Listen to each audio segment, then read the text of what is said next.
Are you feeling overwhelmed, stressed, or on brink of burnout? In today's episode, we dive deep into the power of boundaries and how they can be your secret weapon against burnout. Tune in as we explore practical strategies to protect your well-being, enhance productivity, and find balance in a fast-paced world. After today's podcast, you will be equipped with 5 boundary strategies that can help you prevent burnout. Hi, welcome to Rekindle XM, where we talk about stress, burnout, and effective ways to recover from ashes of burnout and rekindle our fire. I am your host, Masha, and with me today are Michelle and Brian. Before we begin, please subscribe and like our content. Let's define boundaries. Well, according to Psychology Today, a boundary is an invisible line you draw around yourself to identify what is acceptable behavior and what is unacceptable behavior. Those boundaries are fluid and ever evolving, adapting as we grow and change. For instance, looser limits around extending yourself to others may be easier when you're younger and don't have children. Boundaries are essential for maintaining our well-being and preserving our mental health. There are different types of boundaries that we're going to talk about today. There are physical boundaries, emotional, time, and workplace boundaries. Signs of poor boundaries include constant fatigue, resentment, feeling overwhelmed, lack of time for self-care. And if that sparked some nerves there, if you're addicted to busyness, that is definitely a sign of poor boundaries. So Michelle, Brian, why are boundaries so crucial for mental health and preventing burnout?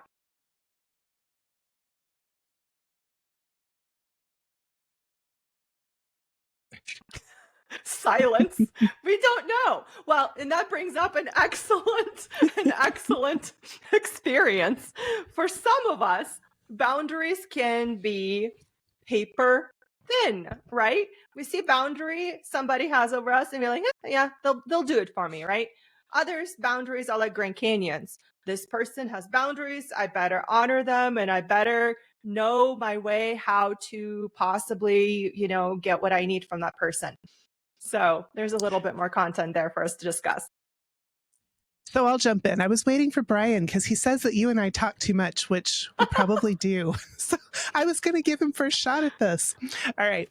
So I actually have a funny story from today, from this morning.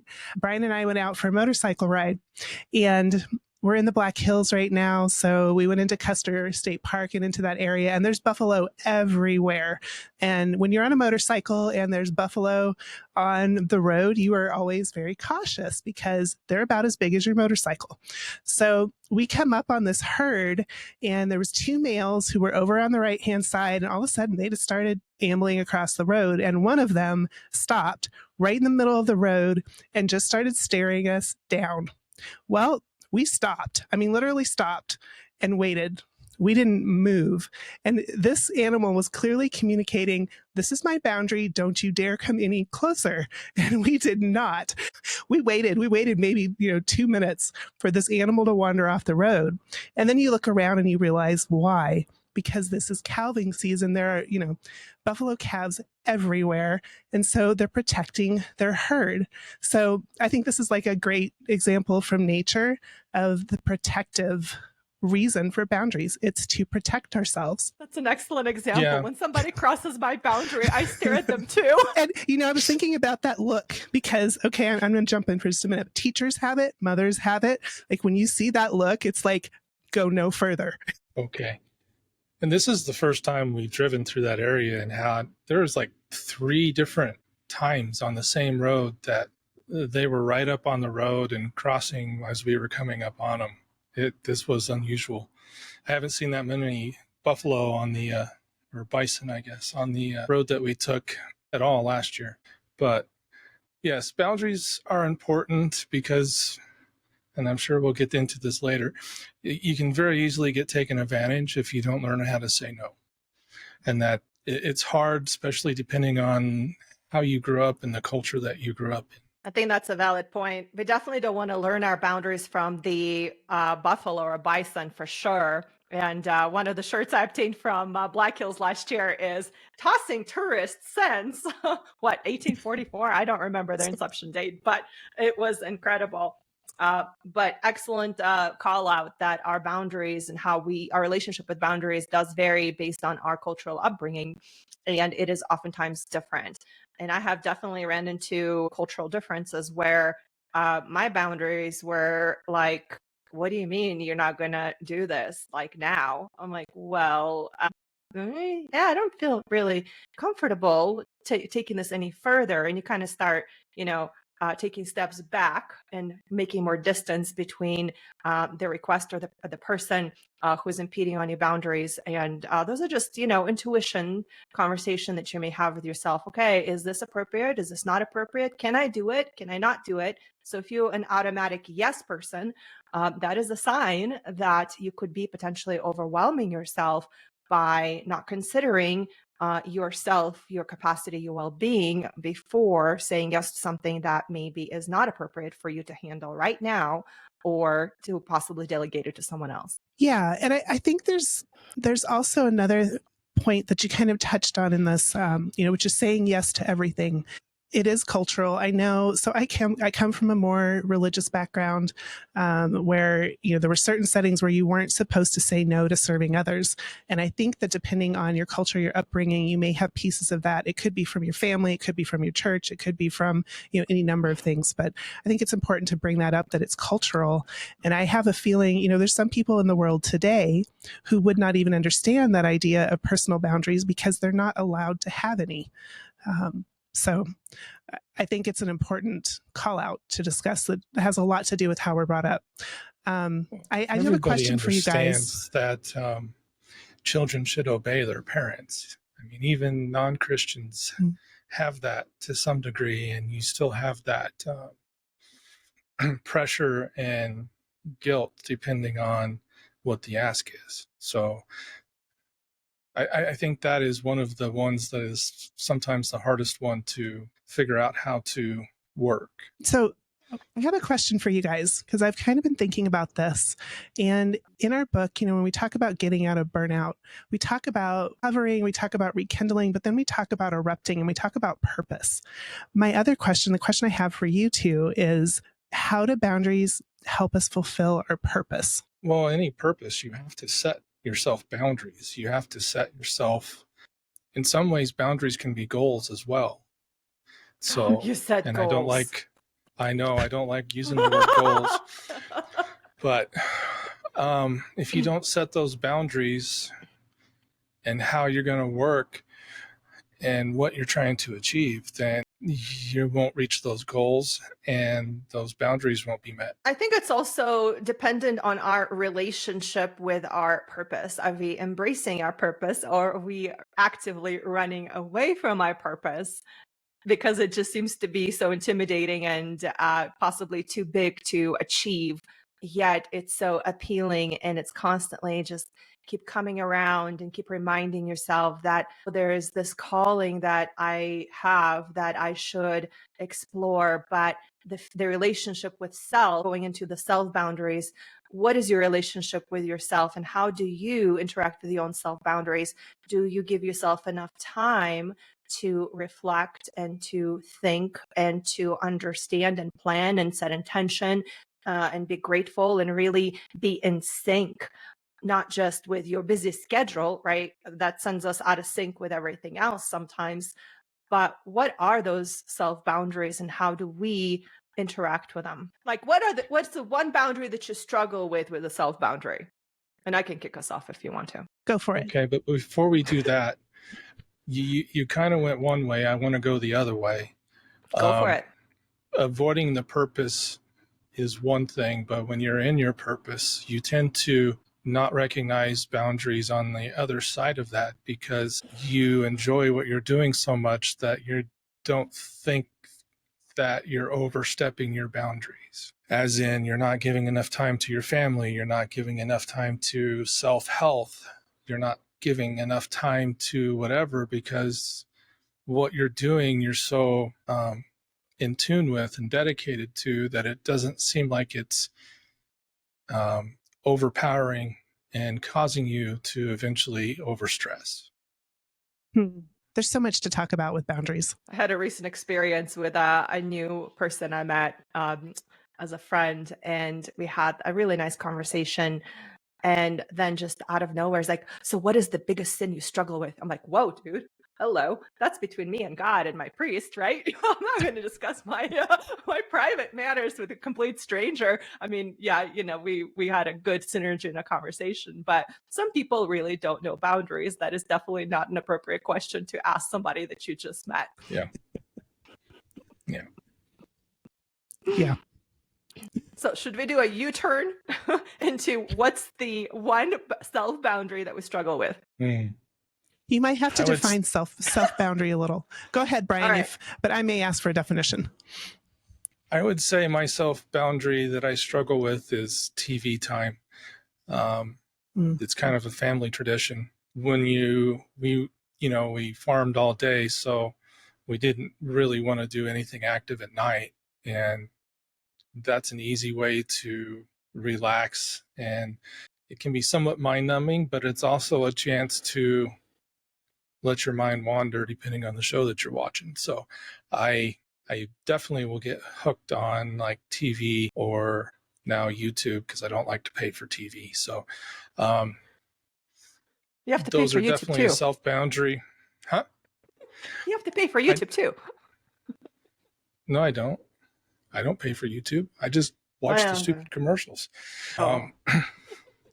That's a self boundary. Anyway, so it ends up taking more time during your day than it should, because I'll get caught up on watching something and the next thing I know 12 hours have gone by.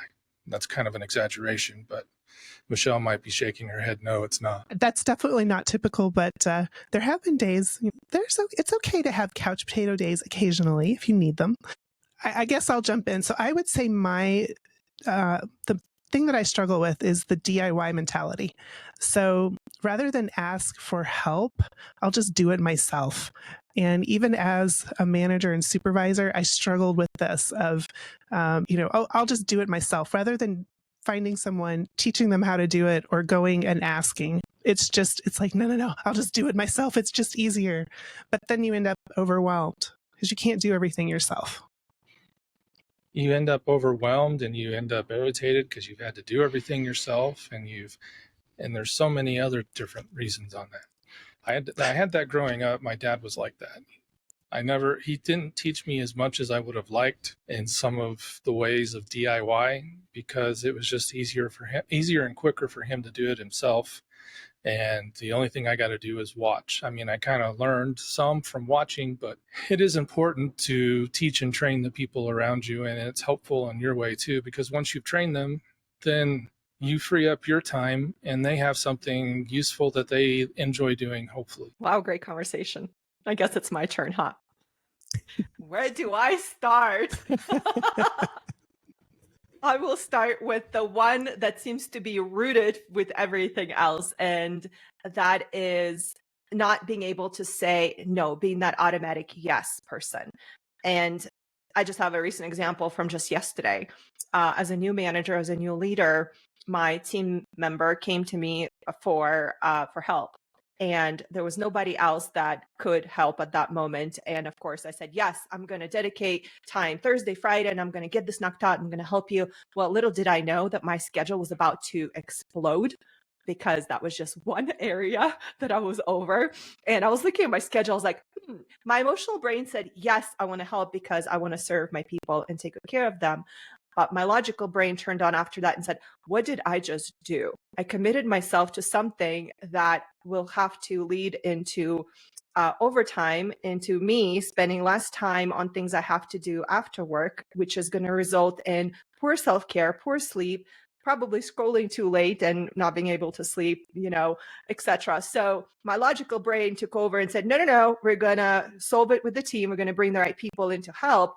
And that brings me into a different type of boundary, the work boundaries, right? I think we all struggle with work boundaries in some shape or form, whether we, work too late or work weekends or, maybe poor boundaries. Some people may take off and go golfing during the day. So the work boundaries, I think, is an important conversation to talk about when it comes to boundaries, and what are they, and how do we give helpful suggestions to our listeners to have a more balanced appropriate schedules where there's still high performers at work during work hours, and they're still efficient and enjoying life after those work hours have ended. Yeah, and I think it's important to remember too that, like you said, it's for the season. So when you're talking about work boundaries, it depends on the current season. And Masha, you and we had something called HEDA season for 5 years together, and you had another, year or two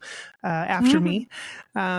But it was for a season. So we knew there was going to be 6 months that were probably, you could try to establish boundaries, but chances are you were not going to get away with a 40-hour week.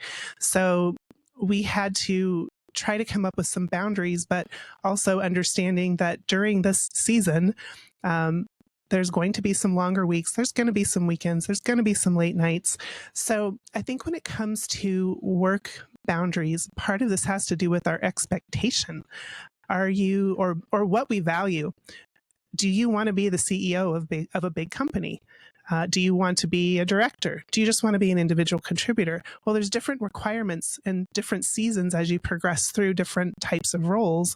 And so you have to set those boundaries in accordance with those. I think finally I came to a point. So I listened to a podcast on boundaries. I want to say it was probably about 2018, and a book by Dr. Cloud and Dr. Townsend, and it's called Boundaries. But when I read and heard, I actually think I listened to the book after that on videotape. It finally occurred to me that you have to set some kind of work boundaries, because otherwise you could just be working all the time. And Brian, I think, would say that there were times when he felt like I was working all the time. But then I had to get to a place where I was actually willing to communicate them. And that's risky, because if you communicate to a boss that, I'm kind of 45 hours a week, that's all you can expect from me unless it's a life or death type situation, then there's a risk there that you might not progress in your career. You might not be seen as, heart of a worker. So you have to know what your true values are. And do you value your time and your balance? Or do you really want that career position? And sometimes there's choices to be made around that. So Brian, what did that season look like from the spouse lens? Well, okay. HEDIS was a bad time for Michelle, yes, but the boundaries issue was more than just that on her part. Because before HEDIS, she had just as bad of boundaries at work with the clinical trial stuff that she was doing. She would not delegate enough to the people under her, and she would go drive all over the country to assist them and help them. And that's great. And that's somewhat of being a servant leader and showing the way, but it's also detrimental and unhealthy. I saw that because I had to learn that myself. So being in the engineering field, we have deadlines. And the first half of my engineering experience, I was a computer-aided drafter. So I worked for the engineers drawing the plan sets. Well, we would get up to a deadline, and the engineers were not always proactive in getting you what you needed. And sometimes we would come up on the day that it was due, and the next thing we know, we're working until midnight doing red lines because they didn't do what they needed to do ahead of time. And that's when I started learning boundaries, because that's not fair to me to have to work until midnight because you didn't want to get 3 weeks ahead of it. So, it's hard to get past that idea of you don't have a voice to say these things. And I finally got to a point where the engineers would come up at 4:00 on the day it was due. And we'd been telling them, hey, we need to get this stuff to us. You need to get this stuff to us. You need to get this stuff to us. And they wouldn't get started until that morning. And at 4:00, I was out the door. I'm very much for trying to get a project done, but when everybody is not working as a team and trying to be helpful, then it's not being a team player. And why that is a boundary where how does my suffering because of somebody's lack of timing work? So it's a boundary on both sides. They didn't understand their boundary, and I finally had to start pushing forward on my boundary. I've been itching to say this because we've been saying this a few times during our prior episodes, is that lack of planning on your part does not substitute an emergency on mine. Yes. Period. Yeah. What I want to know is, Brian, did they learn pretty quickly and stop doing that? It depended on the engineer. One of the engineers, I think he only did that once or twice. Other engineers, they would just get into my CAD files and do the red lines themselves. You know, and when I was an engineer, I would come up on these deadlines too. And sometimes I was poorly planned, and I never forced the CAD people to work extra hours at the end, but I sure didn't complain when my lack of boundaries and timing made them have to work extra. But then I also was right in the mess of that, doing the red lines and working in the CAD files as well.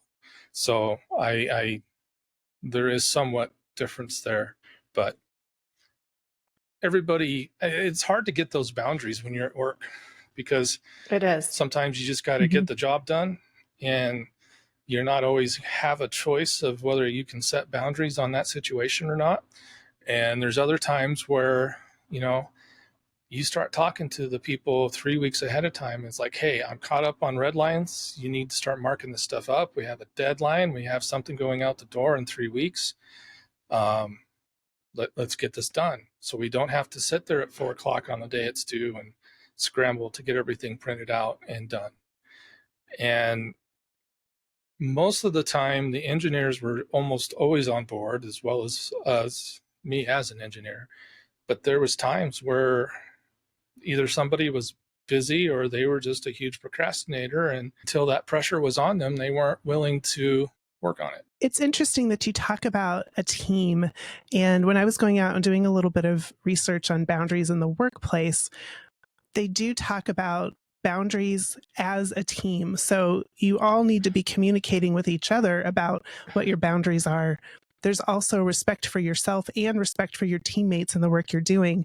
I think in a lot of ways it comes back to, what does the leader promote? You know, do they set expectations, and are they clear with you when they hire you, for that matter, about what the expectations are, so that you can set the appropriate boundaries as a team and respect each other's boundaries? I think that's important. I think that is part of organizational culture as well, right? Is an organization proactive or is it reactive? Do we have fire drills every day, or are we in a really healthy, strong environment where organization is using strong communication plan to, you know, drive the strategy, and the leaders and managers drive that strategy within their team, and the team is not confused. People aren't confused. They know what's expected of them.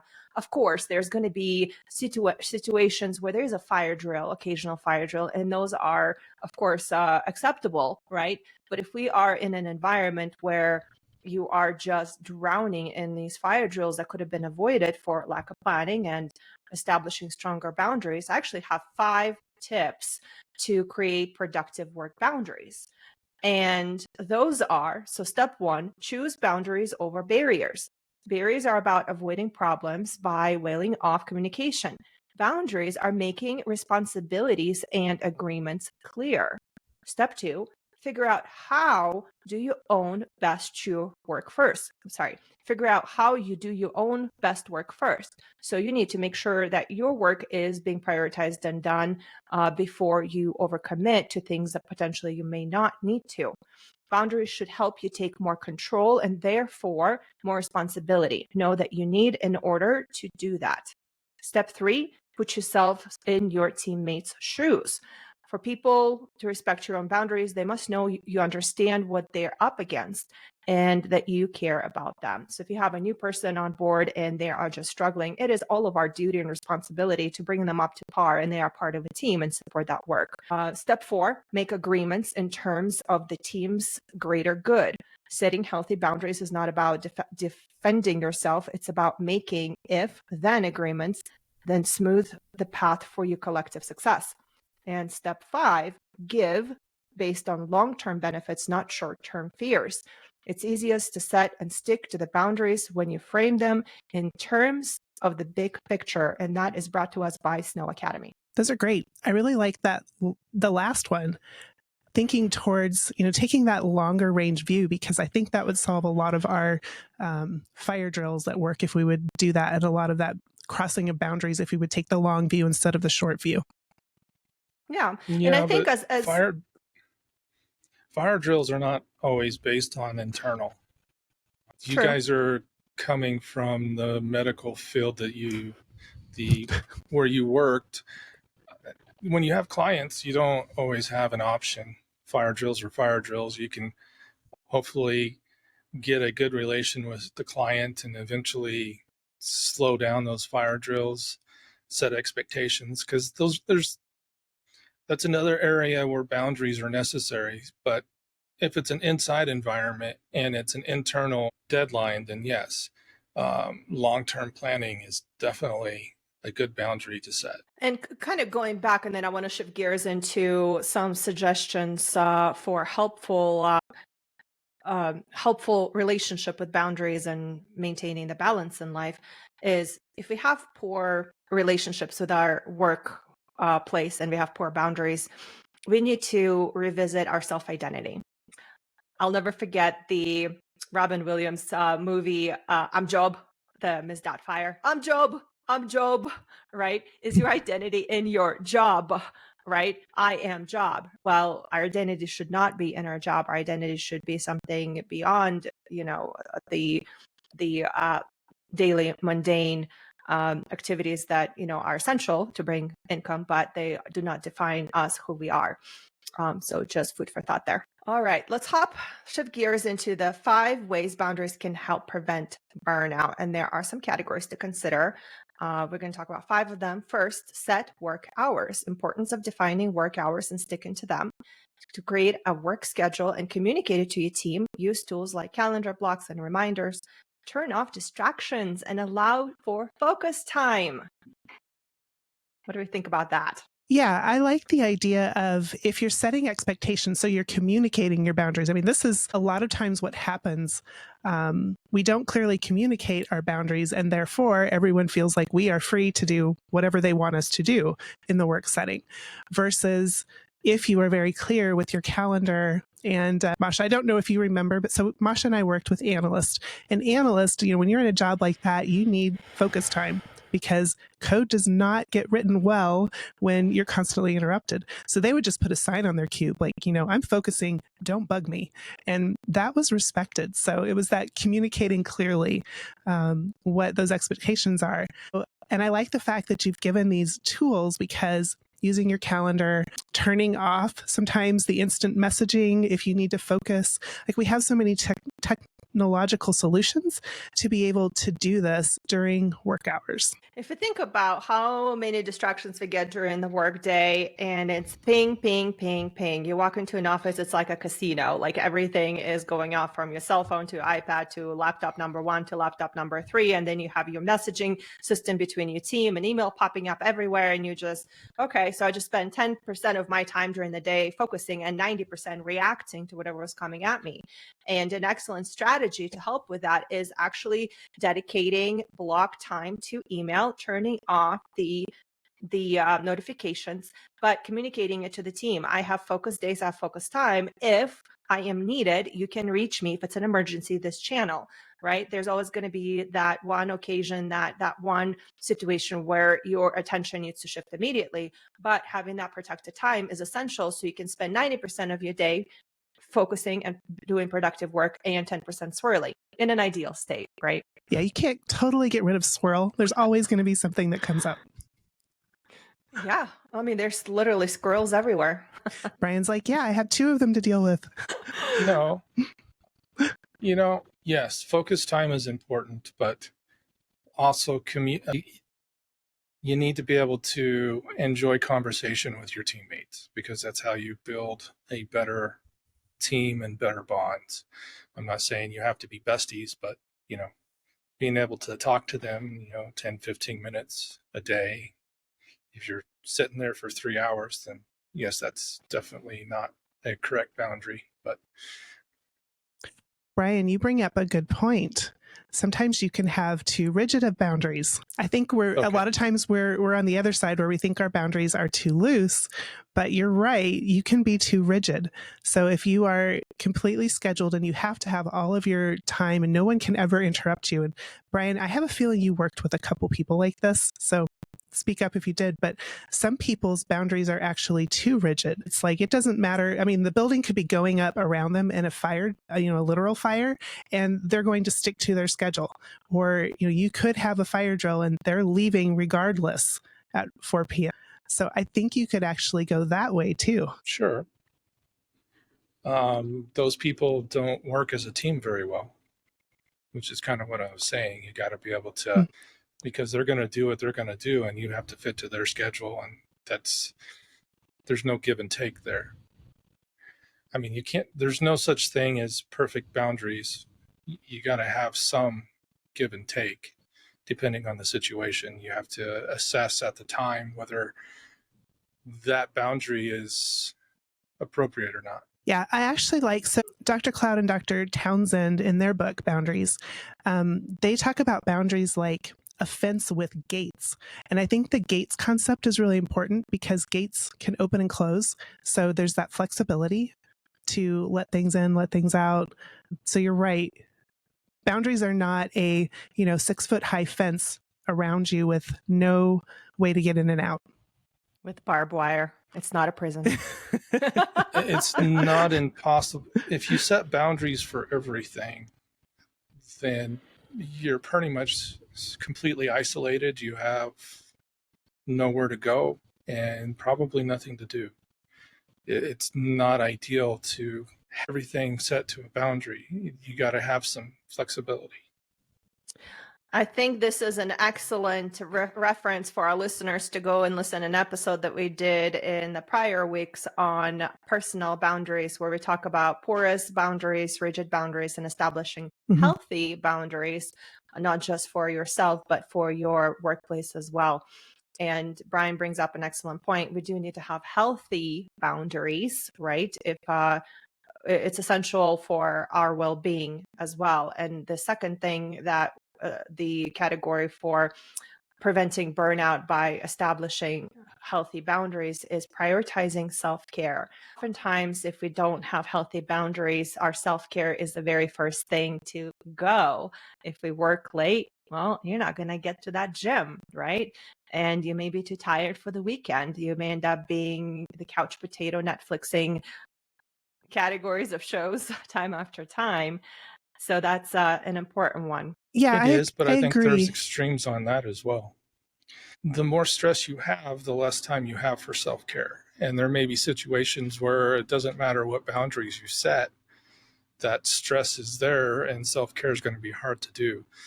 But mainly when you're not in that situation where the stress is just overtaking everything, which if you're in that situation, then you need to start working on that anyway, because that's leading you to burnout very quickly if you're not already in it. Then it's always easier to make room for things when you have more capacity. And the more stress you have, the less capacity you have. So I think we need to be aware of that as well. So some of the tips is to schedule regular breaks, exercise, and time for leisure activities. You can take, Michelle, I remember the days where during those crazy heat of seasons, we couldn't allow ourselves a lunch, but we made sure so that we can stay healthy. We just went out on the walk through the neighborhood and we had nice fellowship. We got some sun, we walked some stress off, we came back and we felt replenished and ready to re-engage with the deadlines at hand. So despite the fact that it may seem impossible, it's important to schedule some of those times because our brain needs that switch. Because once you come back, you will be more productive. Next one is practice mindfulness and relaxation techniques like meditation, breathing techniques, aromatherapy. And Michelle is ready to jump in with some real life examples for us. Actually, I wanted to say something first, which is that self-care goes very carefully with its cousin, which is self-control, because part of the reason why we neglect, okay, tell me if I'm wrong, but part of the reason why we neglect self-care is because we don't necessarily always have self-control. We know we should be, exercising. We know we should be eating healthy. We know all of those things, but Midnight scrolling. Midnight scrolling. Who does But that? Throw in, then throw in the willpower in there. We have the power to decide what we're going to do or not. And when you don't have the good self-control and stick to your own self-boundaries and do turn off that phone at 8 o'clock so you can have a good night's sleep, end up scrolling through midnight, that will yield negative results. Yeah. And I think that's why, self-care, a lot of times we don't think of that as a boundary. We don't think of the internal boundaries because, we often think of boundaries as something that we apply to everyone else. We don't think about having boundaries or self-control within ourselves to make sure that we're, good stewards. And I know that, okay, so I was one of those in my early 20s that I was very into exercise. Somehow I managed to roll out of bed at 5 in the morning, Monday through, well, I won't say it was every day. It's probably 3 or 4 days of the week, and go to an exercise class from 5:30 to 6:30, which gave me just enough time to get ready for work and get there. And it was a non-negotiable. I mean, I got up and I did it. But I would say that my self-control or boundaries quickly changed once I got married, once I had other things going on, once my career started taking off and, I wasn't in those entry-level jobs. I was starting to progress through to jobs that were higher level, that required more. And I found that those internal boundaries slipped pretty quickly. Yeah, that's what I was trying to say is we do need to prioritize self-care, but the more we allow ourselves to be stressed and take on responsibilities, the less our brain has capacity and our body has the ability to want to take that time.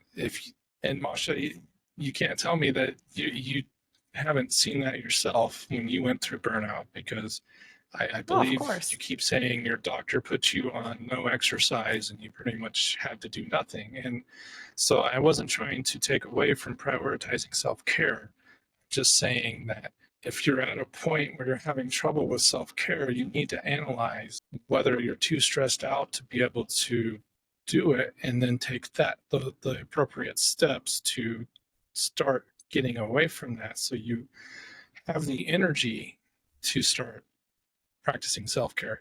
So folks, make sure to schedule that massage and start going to sleep on time. All right, moving on to the third one, that is learning to say no. And that's essential for people like me. I did learn how to say no.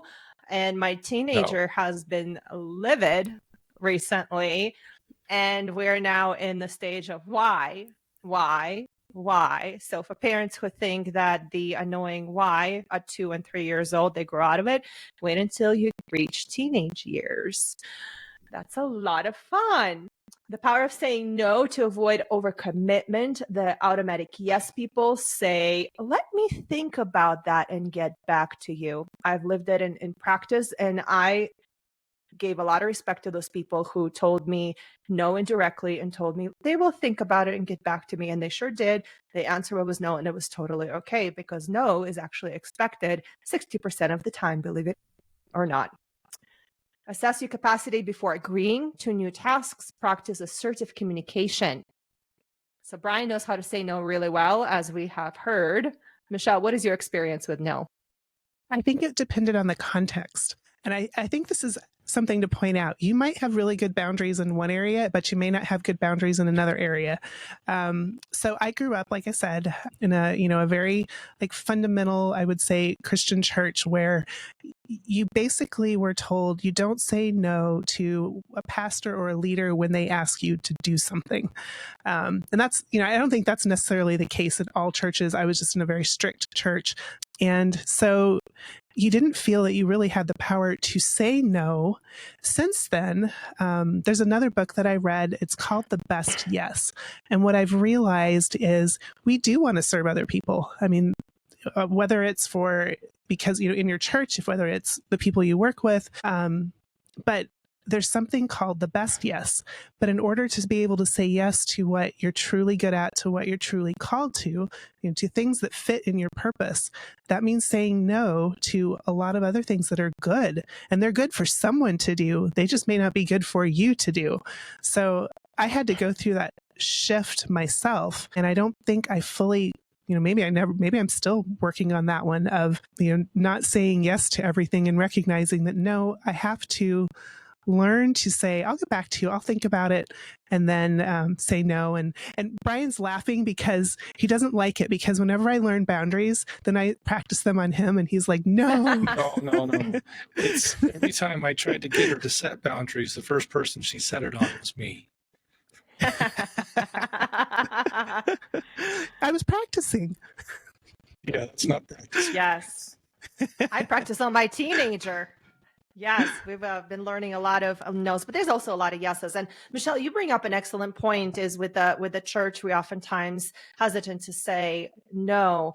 And during my burnout, my spiritual father was actually very prescriptive. I have two spiritual fathers, and I seek consult from both of them.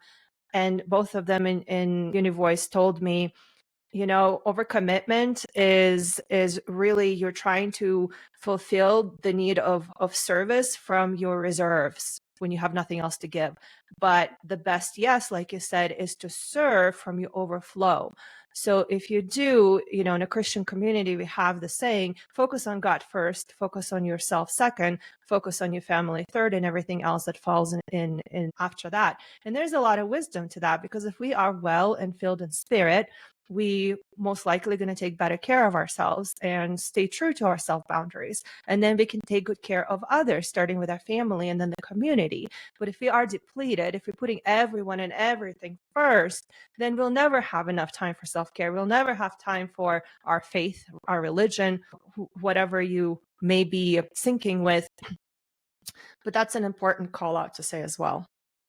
Well, I think if you're going to say put God first, then you need to qualify that by saying what you mean by putting God first is your time with God and your focus on God.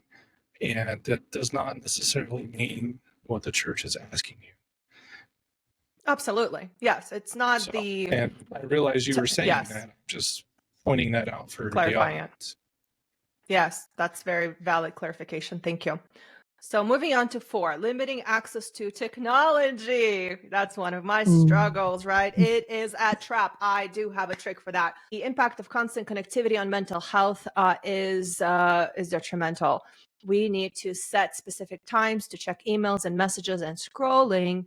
Implement digital detox periods. I just had a friend come off of 30-day digital detox. She could only answer text messages and take telephone calls and do nothing else. And she said it was the best thing she has ever done. I don't think I'll be able to be successful in that realm, because as soon as you pick that up to set up an alarm, you get trapped. And I have a trick just for you. I started picking up the phone. The second I open up one of those apps, automatically I say trap. And how long do I want to get trapped? And that helps.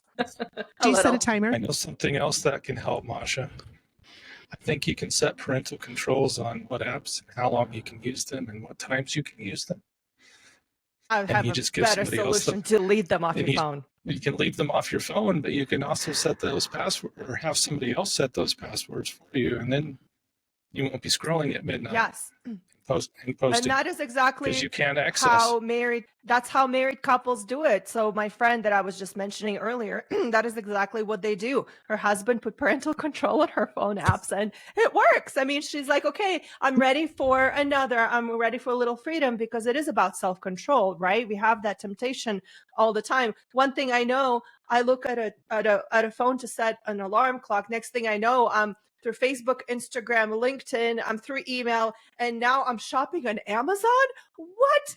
How did I get there from just setting my alarm clock? So yeah, self-control and boundaries in that space is super important for people like me. So I'm going to be a little bit of a devil's advocate, because for our younger generation, and Brian and I are Gen X, Masha, you are millennials, you're in the millennial generation, but as you start to get younger, kids have grown up, connected to their phones, and they're probably saying, well, what's the problem? Like, this is just normal life for me.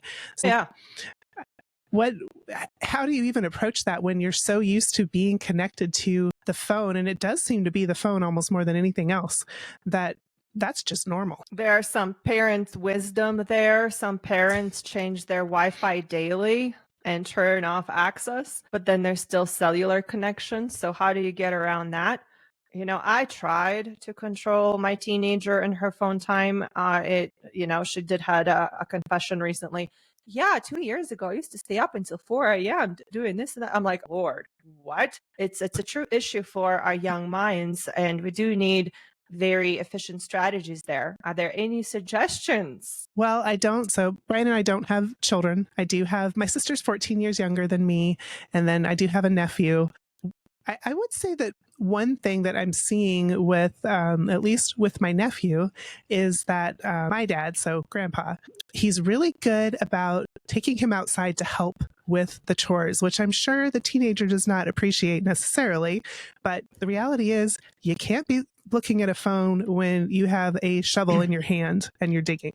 So I do think it goes back to the other adults in life who can help with that. But boy, I think that's going to be a tough one. And I think the next generation coming up is really going to struggle with that. And there's so many studies. So when I was in my master's degree, we were looking at physical activity and nutrition. And of course, one of the downsides of all of this is there's very little physical activity if you're always on the phone. But at that time, the recommendation, and this was probably 15 years ago, was that kids should have 1 to 2 hours of screen time per day. We're nowhere even close to that. I mean, for most kids, it's more like 12 hours, 14 hours. Mm-hmm. So I think part of it is the recognition that you have to have some kind of boundary. I agree that the phones take up a lot of time for kids these days, but you're not thinking, for Michelle and I, at the later end of Gen X, we played outside a lot. This was also when home video games came. And as home videos progressed, that was the cell phone for most kids. So true.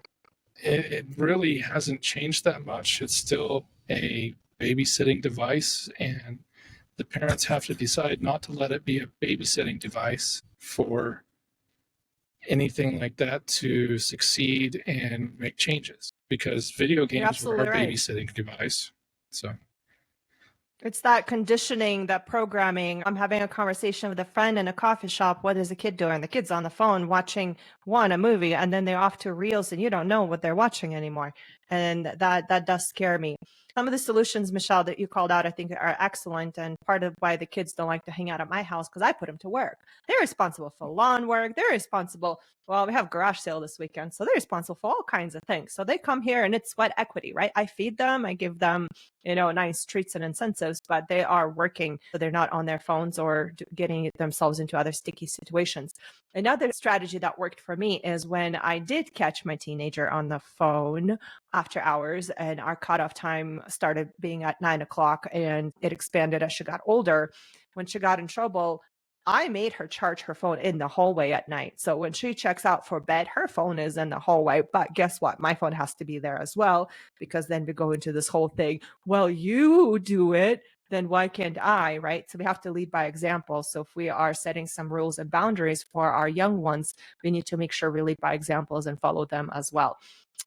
And moving on to fifth advice, there is to create a support system. So the role of a supportive network in maintaining boundaries is essential. It helps build relationships with colleagues, friends, and family who respect your boundaries. And of course, those who aren't, you need to work on those a little bit or seek professional help if needed. I think between the three of us, we have an excellent support system. I get called out every single time. I kid you not. I am on the phone at appropriate time, as we've seen here today. And I think I don't know, when was the last time I was on late? Yeah. So you've been doing okay for a little while. No, I just avoid sending you stuff. No, it's not you sending stuff. It's me scrolling through my Facebook and LinkedIn and seeing when you posted. Yes, yes. I have redefined some boundaries around that. And Masha posted 6 hours ago. Huh. Well, that's 2 o'clock in the morning. Yeah. Yes, yes. And blue light, it does kill melatonin in our bodies and it does keep us from sleeping. So if you think your solution to not sleeping is scrolling, well, it keeps you from sleeping. So put it away early, at least an hour. Andrew Huberman, neuroscientist, suggests to turn off the blue light devices in your home, including the fluorescent lights in your homes, an hour before sleep. So change the lights strategically in your rooms to soft yellow, in your bedrooms for the night. It's okay to have those fluorescents in the more engaging areas during the day. The daylight is fine. But I am curious about our listeners. What have you encountered and what are your solutions and tactics that have worked? Please share in the comments below. So we just discussed the 5 tips, which are setting work hours, prioritizing self-care, learning to say no, limiting access to technology, and creating a support system. So as we wrap up today's episode, remember that boundaries are your force field. They shield you from overwhelm and protect your energy and pave the way for a healthier, more balanced life. So go ahead, set those boundaries, say no when needed, and prioritize your well-being. You're not just preventing burnout, you are reclaiming your power. Thank you for tuning in. Any last thoughts? I think we are good Say to yes to wrap up. boundaries. Say yes to boundaries. Say yes to boundaries. And they can be Grand Canyons on some aspects and they can be paper thin on others if you have to honor, but make sure you honor yourself first before you say yes to something that is going to possibly put you in prolonged stress leading to burnout. That is something we want to avoid. Until next time, stay boundary strong.